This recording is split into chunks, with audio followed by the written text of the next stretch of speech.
जौनपुर में एक दिल दहला देने वाला मामला सामने आया है, जहां मोबाइल चोरी करने के विवाद में वृद्ध की गला रेत कर हत्या कर दी गई। पकड़े जाने के डर से भूसे के ढेर में छिपे आरोपी को पुलिस ने गिरफ्तार कर लिया है। पूछताछ की गई तो बड़े राज सामने आए हैं। सर हम यहाँ आए तो हमको पता चला है कि कहने मतलब थोड़ा विविध हुआ है। मोबाइल चोरी कर लिया था। मोबाइल वो लेके गया तो लोग उसको ढूंढ कर लाए तो मोबाइल तोड़ ताल डाला था। बाद में मोबाइल बरामद हुई। उसके बाद जो है वो रात कहने मतलब मामला शांत हो गया। रात को 12:30 बजे जाके वो जो है गला रेत के हत्या कर दिया। मामला ये है, मोबाइल लेके गए हैं इसे घरे से, उनका दौड़ाए है, उनका ना पाए है और मोबाइल ले जाए गाड़ दे है और ओकरे बाद जब मोबाइल लेके आइबो करें है तो गए झगड़ा करें है और ओकरे बाद झगड़ा करके उनसे निकल लाना है, फिर ओकरे बाद मार के चला गए।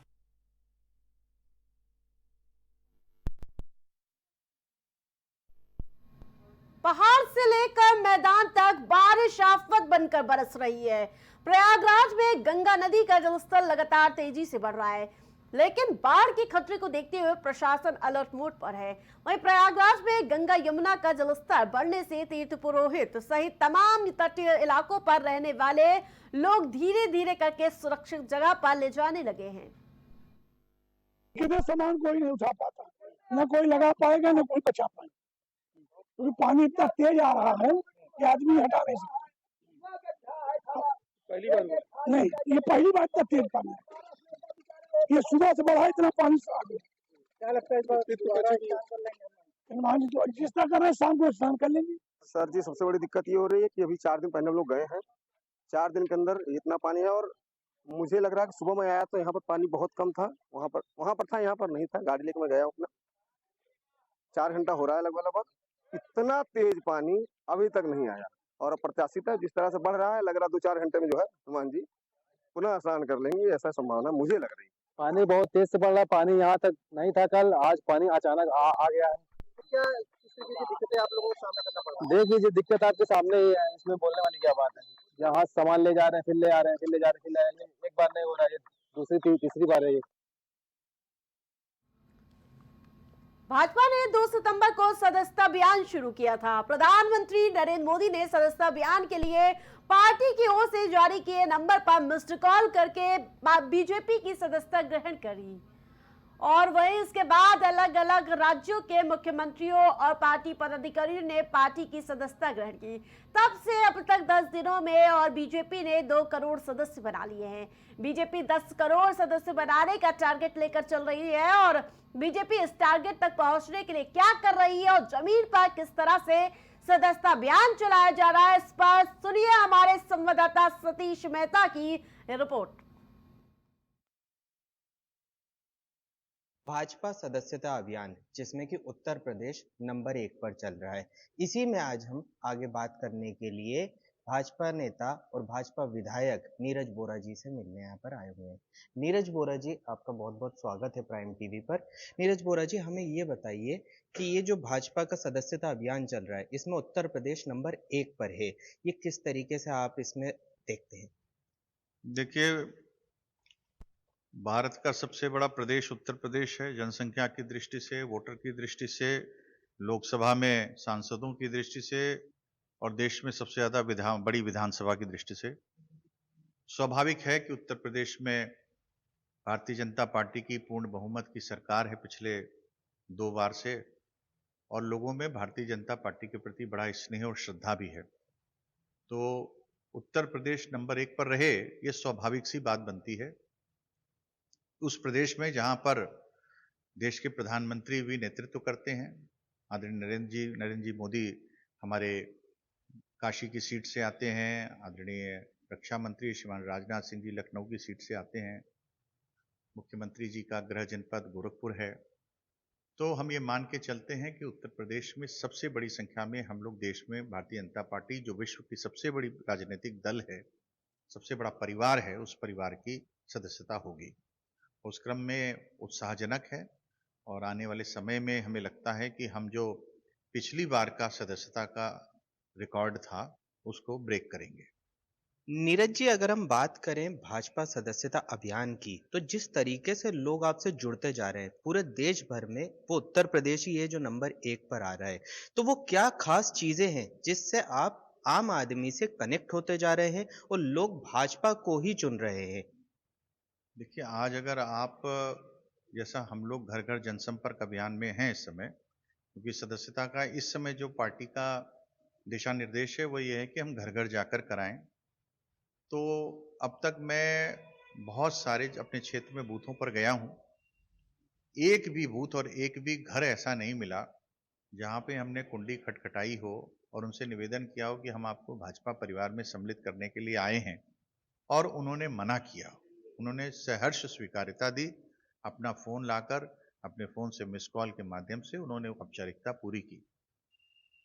तो जो स्वाभाविक सी बात नजर आती है वो ये नजर आती है कि लोगों के अंदर एक विश्वास बन गया है उत्तर प्रदेश के मुख्यमंत्री श्रद्धेय योगी जी के नेतृत्व की सरकार में, और उस सरकार के द्वारा अब तक किए गए कार्यों की वजह से सरकार ने लोगों ने ये स्वीकार किया है कि जो जीरो टॉलरेंस की नीति है और जो कानून व्यवस्था है, जो विकास के कार्य उत्तर प्रदेश में हो रहे हैं, जो जीडीपी बढ़ रही है, जो अर्थव्यवस्था में बदलाव है, जो निवेश आ रहा है, रोजगार के नए अवसर सृजित हो रहे हैं, नए नए उद्यम लग रहे हैं, लोगों को ये भरोसा हो गया है कि उत्तर प्रदेश उस राह पर चल पड़ा है जहां कभी महाराष्ट्र और गुजरात को ही उच्च श्रेणी के राज्यों की गिनती में माना जाता था। आज उत्तर प्रदेश भी उसी राह पर है और बहुत जल्दी हम उत्तर प्रदेश को नंबर 1 पर देखने वाले हैं। नीरज जी, जिस तरीके से देखा जाए उत्तर प्रदेश नंबर 1 पर है इस समय सदस्यता अभियान में, और ये माना जा रहा है कि इस बार रिकॉर्ड टूटेगा। तो क्या हम ये मान करके चलें कि इस बार 2017 फिर 2022 का भी रिकॉर्ड तोड़ करके बीजेपी 2027 में प्रचंड बहुमत से जीतेगी? बिल्कुल आपने सत्य कहा। 2017 की जो तैयारी हमारी रही है, हमें ऐसा लगता है कि 2027 के लिए जो हम अब इस समय तैयारी और जो वर्तमान युग जिस तरीके से दुनिया बदल रही है, देश बदल रहा है, प्रदेश बदल रहा है, टेक्नोलॉजी बदल रही है, नौजवानों में, युवाओं में आज की तारीख में डिजिटल युग है और इस डिजिटल युग में मुझे ऐसा लगता है कि डिजिटल संवाद भी बढ़ गया है। तो अगर जिस तरीके से हम तैयारी कर रहे हैं और हमारे पास डेटा होगा अपने क्षेत्र के लोगों का, तो हमारा बेहतर संवाद होगा और मुझे लगता है किसी भी कार्य की सफलता या किसी भी विजय यात्रा के लिए संवाद सबसे बड़ा प्रमुख हथियार होता है। तो वो संवाद हम करने में कामयाब होंगे तो हमारा लक्ष्य भी बड़ा हो जाएगा और सफलता भी मिलेगी। तो ये थे हमारे साथ नीरज बोरा जी, जो कि 24 घंटे सदस्यों को जोड़ने में मेहनत में जुटे हुए हैं। यकीनन इनकी मेहनत ही वो वजह है जिस वजह से हम मान सकते हैं कि यूपी नंबर 1 पर है। इनके जैसे अनेक कार्यकर्ता इस समय उत्तर प्रदेश में जुटे हुए हैं और भाजपा के सदस्यता अभियान को सफल बना रहे हैं। प्राइम टीवी से सतीश मेहता, लखनऊ।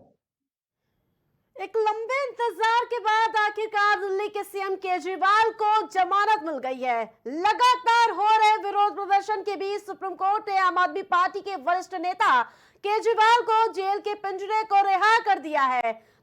तो वहीं आपको बता दें कि जिसके बाद केजरीवाल समेत सभी में खुशी की लहर देखने को मिली। केजरीवाल के घर के बाहर पोस्टर लगाया गया, पत्नी सुनीता ने मिठाई बांटकर खुशी जाहिर की। चंडीगढ़ में लोग काफी उत्साहित नजर आए। इसके साथ साथ जब केजरीवाल बाहर निकले उसके बाद की तस्वीरें आपको दिखा रहे, जहां केजरीवाल का जोश हाई नजर आया। उन्होंने कहा कि जनता मेरे साथ खड़ी थी और आज एक बार फिर से सत्य जीत गया है। और आपको बता दें कि इस पूरे मुद्दे पर सियासी पारा भी हाई हो चुका है। तो वही अपने फैसले में जस्टिस कांत ने स्वतंत्रता और त्वरित सुनवाई के मुद्दे पर जोर दिया। जस्टिस भुइया ने दिल्ली के सीएम को नियमित जमानत दिए जाने के मुद्दे पर जस्टिस खान से सहमति जताई। हालांकि सुप्रीम कोर्ट ने सीएम केजरीवाल को जमानत देते समय कहा है कि वो जेल से बाहर जाने के बाद किसी फाइल पर साइन नहीं कर पाएंगे, लेकिन कोर्ट ने उनके हरियाणा विधानसभा चुनाव में जाकर प्रचार करने पर कोई रोक नहीं लगाएंगे। लेकिन इन सब के बीच सियासत भी इस पर पुरजोर नजर आ रही है।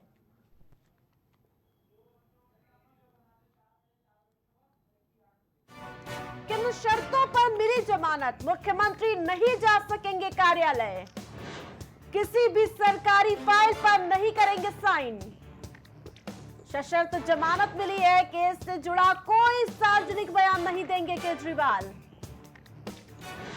जांच में कोई भी नहीं बाधा डालेंगे केजरीवाल। सीएम को आना पड़ेगा कोर्ट, जांच में करेंगे सहयोग। शराब घोटाले में किसको कब राहत मिली है? संजय सिंह को 2 अप्रैल 2024 को मिला है, तो वही मनीष सिसोदिया को 9 अगस्त को, के कविता को बेल मिली है 24 अगस्त को, जबकि विजय नागर को जमानत 2 सितंबर को मिली है। इसके अलावा बात करें दुर्गेश पाठक की तो 11 सितंबर को जमानत मिली है, तो वही आज केजरीवाल को बेल मिली है। आज आम आदमी पार्टी के वर्कर्स और आम आदमी पार्टी के नेता भ्रष्टाचार का जश्न मना रहे हैं। आपके माध्यम से कुछ बातें हैं जिनको लेकर आम आदमी पार्टी जनता को और मीडिया को भ्रमित कर रही है, इसलिए आपके माध्यम से इन बातों का स्पष्टीकरण यहां पर बैठकर जरूर करना चाहूंगी। जांच एजेंसियों के पास पुख्ता सबूत थे, सफिशिएंट मटेरियल था, काफी सारे तथ्य थे, जिसके कारण ये पाया गया कि अरविंद केजरीवाल जी को अरेस्ट करना जायज है। इसका सीधा अर्थ यह भी होता है कि न केवल अरविंद केजरीवाल जी शराब घोटाले के किंग पिन हैं, बल्कि सर से लेकर पांव तक शराब घोटाले में लिप्त हैं। एक आरोपी बेल पर बाहर आ रहा है, वो दिल्ली का दोषी है, दिल्ली का अपराधी है, क्योंकि उनका अपराध दिल्ली के साथ हुआ है और वो दिल्ली के मुख्यमंत्री हैं। लेकिन कोर्ट कहती है कि आप मुख्यमंत्री ऑफिस नहीं जा सकते, आप मुख्यमंत्री के रूप में कोई फाइल साइन नहीं कर सकते।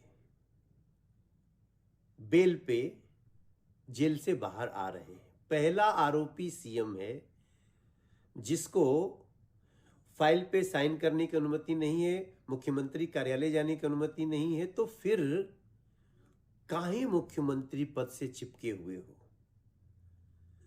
दिल्ली के प्रति अगर जरा भी दर्द है तो इस्तीफा दे दो, किसी और को बिठा दो उस पे भाई।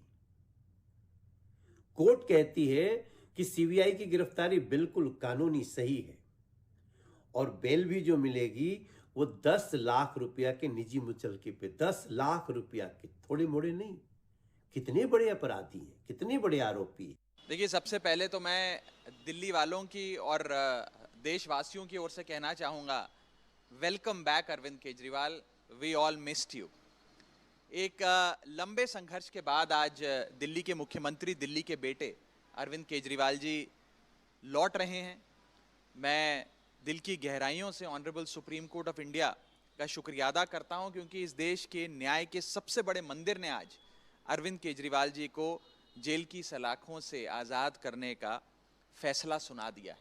पहले दिन से ही हम लोग ये कह रहे हैं कि ये पूरा मामला झूठ की बुनियाद पे खड़ा किया गया है और इस झूठ को फैलाने में, इस झूठ को बनाने में जिम्मेदार कौन है? देश की सरकार, मोदी जी की सरकार, देश की तानाशाह हुकूमत, जिसने ईडी और सीबीआई को मिलाकर झूठ का पहाड़ खड़ा किया अरविंद केजरीवाल को बदनाम करने के लिए, आम आदमी पार्टी को बदनाम करने के लिए, हमारे नेता और हमारी पार्टी को खत्म करने के लिए। लेकिन आज मनीष सिसोदिया जी की रिहाई, उसके बाद बाकी सारे लोगों की रिहाई और अब हमारे पार्टी के मुखिया अरविंद केजरीवाल जी की रिहाई ने यह साबित कर दिया है कि भारतीय जनता पार्टी के झूठ का पहाड़ ध्वस्त हो चुका है। दिल्ली के लोकप्रिय मुख्यमंत्री अरविंद केजरीवाल जी की रिहाई बेल के संबंध में जो आज फैसला दिया है वो कई मायने में महत्वपूर्ण है। सबसे पहले तो निश्चित रूप से आम आदमी पार्टी के लिए, दिल्ली सरकार के लिए, हम सब के लिए, हम सब के परिवारों के लिए ये बहुत बड़ी राहत की बात है, बहुत भावुक क्षण है कि हमारे भाई, हमारे प्रिय नेता, हमारे गुरु, राजनीतिक गुरु अरविंद केजरीवाल जी भारतीय जनता पार्टी के तमाम कुचक्रों के बाद बाहर आएंगे। उनकी तमाम साजिशें रखी की रखी रह जाएंगी भारतीय जनता पार्टी वालों की। लेकिन साथ साथ बात सिर्फ केजरीवाल जी की जमानत की नहीं है। आज माननीय सुप्रीम कोर्ट ने भारतीय जनता पार्टी को भी एक बहुत बड़ा संदेश दिया है कि तुम्हें अपनी तानाशाही बंद करनी पड़ेगी। आज माननीय सुप्रीम कोर्ट का आदेश भारतीय जनता पार्टी के मुंह पे एक कड़ा तमाचा है कि आप एजेंसियों का दुरुपयोग कर रहे हो। आपने एजेंसियों को अपना केज पैरेट बना के रखा हुआ है। ऑनरेबल सुप्रीम कोर्ट ने बहुत साफ शब्दों में कहा कि सीबीआई केज पैरेट की तरह से काम कर रही है।